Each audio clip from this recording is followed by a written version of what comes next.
Hallo, guten Tag, wie geht's? अरे मैं क्या बोल रही हूँ? Hello from Germany. Now I'm based in Braunschweig, and this round of stories are recorded in Braunschweig और कहानियाँ, मज़े मज़े की कहानियाँ, फ्रेंडशिप की कहानियाँ, पीस की कहानियाँ हम लोग सुनेंगे from this part of the world.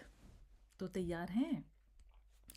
आज की कहानी है मेरे फेवरेट ऑथर की।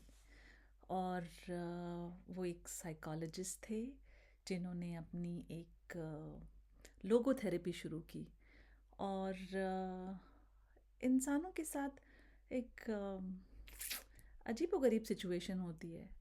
साइकोलॉजिकल प्रॉब्लम्स होती हैं, डिप्रेशन होता है और फिर ज़िंदगी लगने लगती है, लाइफ लगने लगती है एक बहुत बड़ा बोझ।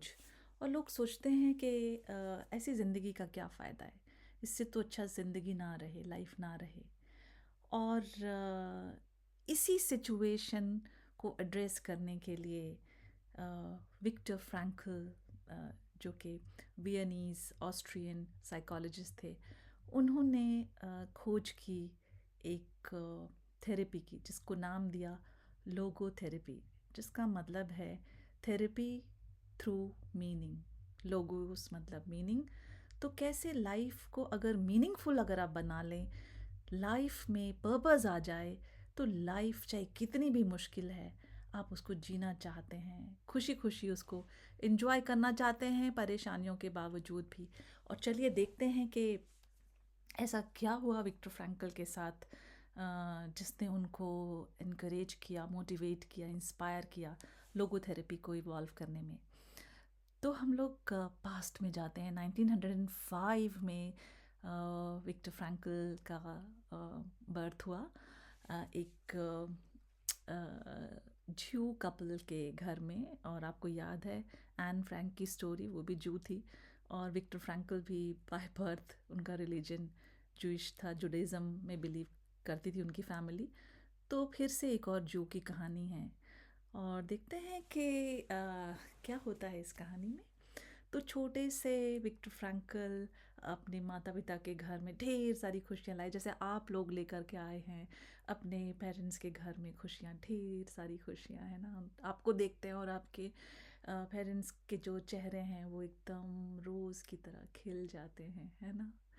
ऑल राइट, तो विक्टर फ्रैंकल धीरे धीरे बड़े होने लगे, बहुत ही स्मार्ट, इंटेलिजेंट और सेंसिटिव। स्मार्ट इंटेलिजेंट लोग मिल जाएंगे, लेकिन स्मार्ट इंटेलिजेंट एंड सेंसिटिव ये कॉम्बिनेशन बहुत ही रेयर है, बहुत ही कम लोग होते हैं इस कॉम्बिनेशन के साथ।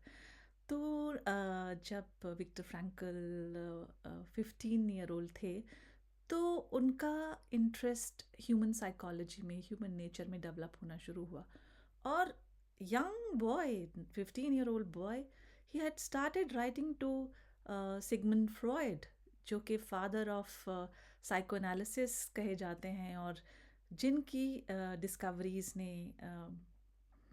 साइकोलॉजिकल वर्ल्ड में ढेरों चेंजेस लाए, खलबली मचा दी। और वो बहुत ही बड़ा नाम थे और कभी आप पढ़िएगा उनके बारे में। और उसके बाद एडलर, जो दूसरे साइकोलॉजिस्ट थे जिन्होंने इंडिविजुअल साइकोलॉजी को जन्म दिया, उनके साथ भी उनका इंटरेक्शन हुआ। हमारे जो विक्टर, यंग विक्टर थे, उनका कंसर्न ये था कि जो स्कूल में बच्चे जाते हैं, कॉलेज में बच्चे जाते हैं, वो बहुत जल्दी एंग्जाइटी का शिकार हो जाते हैं, बहुत जल्दी डिप्रेशन में चले जाते हैं। और जब उनके ग्रेड कार्ड्स आते हैं रिज़ल्ट आने पर, तो बहुत ही दुख की बात है, कुछ बच्चे सुइसाइड कमिट कर लेते हैं।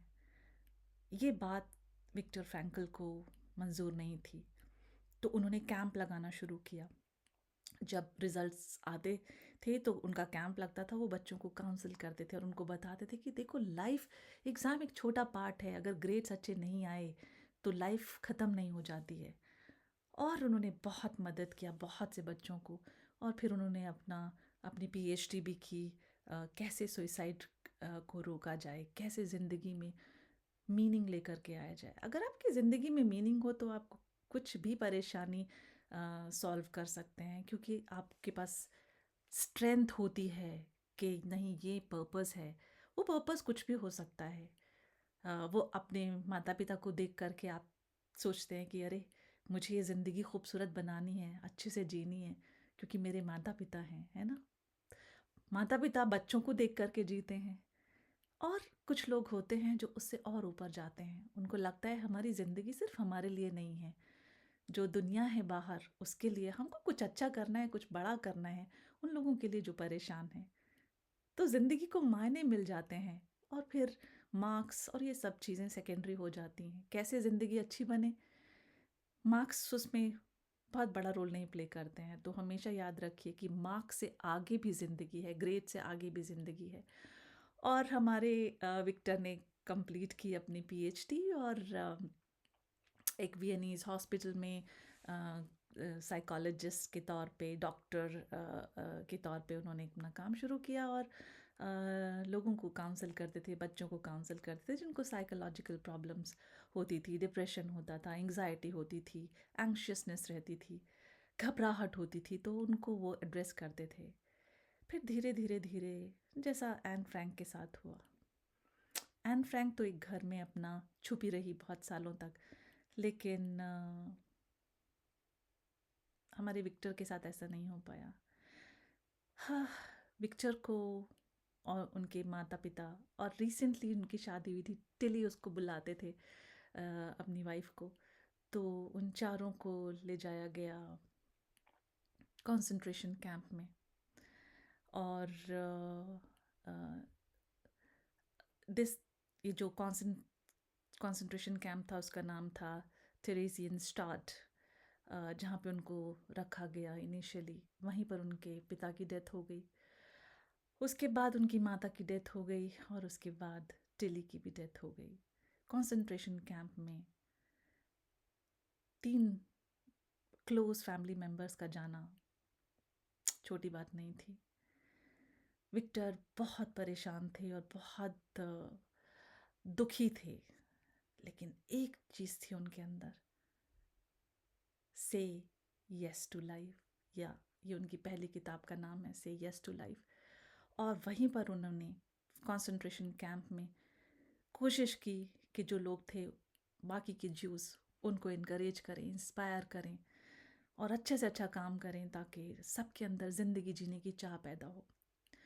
और फिर यहाँ से उनको ले जाया गया ऑशविट्स, बहुत ही ख़तरनाक कंसंट्रेशन कैंप, जहाँ पे उनको बहुत दुख झेलना पड़ा, बहुत काम करना पड़ा, लेकिन उन्होंने कभी भी अपनी ज़िंदगी का साथ नहीं छोड़ा, ज़िंदगी का हाथ नहीं छोड़ा। और तीन तीन चीज़ें उन्होंने इस फेज़ में जानी। उन्होंने कहा कि 3 तरीके के लोग होते हैं।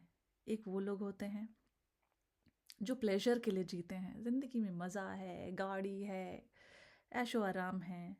दूसरे वो लोग होते हैं जिनको पावर चाहिए, जो रन कर रहे थे कंसंट्रेशन कैंप्स, उनको पावर चाहिए थी और वो वायलेंस और पावर के बेसिस पे कंट्रोल करना चाहते थे। उनको उसमें मीनिंग मिलता था, उनको लगता था कि यही मेरी लाइफ का गोल है। और तीसरी टाइप के लोग थे विल फॉर मीनिंग, जो जीते थे ज़िंदगी के मायने के लिए, मतलब के लिए, मीनिंग के लिए जीते थे। क्या है मेरी ज़िंदगी का मकसद, क्या है मेरी ज़िंदगी का पर्पस। और लास्ट मिनट तक वो लड़ते रहे अपनी अपनी खुद के आइडियाज़ से, जो उनको कभी कभी बहुत ही डिप्रेस कर देते थे। और उनको लगता था कि अब इस लाइफ का क्या मतलब है, ये लाइफ ख़त्म हो जाए तो अच्छा है, इतना दर्द, इतना दुख, उससे अच्छा ये लाइफ ना रहे। लेकिन विक्टर वापस से अपनी वाइफ के बारे में सोचते थे, अपने माता पिता के बारे में सोचते थे और बहुत सारे और लोगों के बारे में सोचते थे जो सफ़र कर रहे थे। तो उनको लगा कि नहीं, मुझे अपने लिए नहीं दूसरों के लिए जीना है। और उसके बाद ऑशविट्स के बाद उनको भेजा गया दकाव, बहुत उससे भी ज़्यादा ख़तरनाक कंसंट्रेशन कैंप। वहाँ से सरवाइव कर पाना कुछ आसान नहीं था। बहुत ही कम लोग दकाव से वापस आए, उनमें से एक हमारे विक्टर।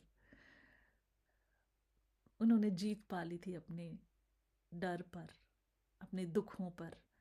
और उसके बाद वो बाहर आए,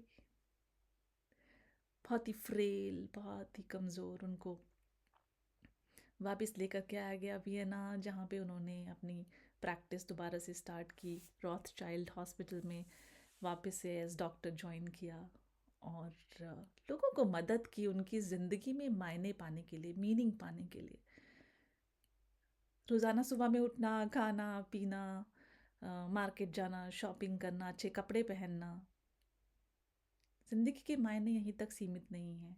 ज़िंदगी उससे ज़्यादा है। जिनके पास ये सब कुछ है वो खोजते रहते हैं कि अरे कैसे मैं खुशी पाऊँ अपनी ज़िंदगी में। पैसा खुशी लाता है, ऐसा नहीं है कि पैसा खुशी नहीं लाता है। बहुत सारी खुशियाँ आपको पैसे से मिलती हैं, लेकिन कुछ चीज़ें होती हैं वो पैसे से नहीं आती हैं। एक स्टेज के बाद आपको लगने लगता है अरे पैसा तो बहुत है मेरे पास लेकिन खुशी नहीं है। खुशी तब आती है जब आप किसी बच्चे को प्यार से गोद में उठाते हैं, उसको कुछ कहानी सुनाते हैं, उसको कुछ दिखाते हैं, घुमाने ले जाते हैं। जब बच्चा खुश होता है और कहता है oh you made my day, तब आपको लगता है अरे वो पैसे से तो ये खुशी मुझे नहीं मिल सकती है।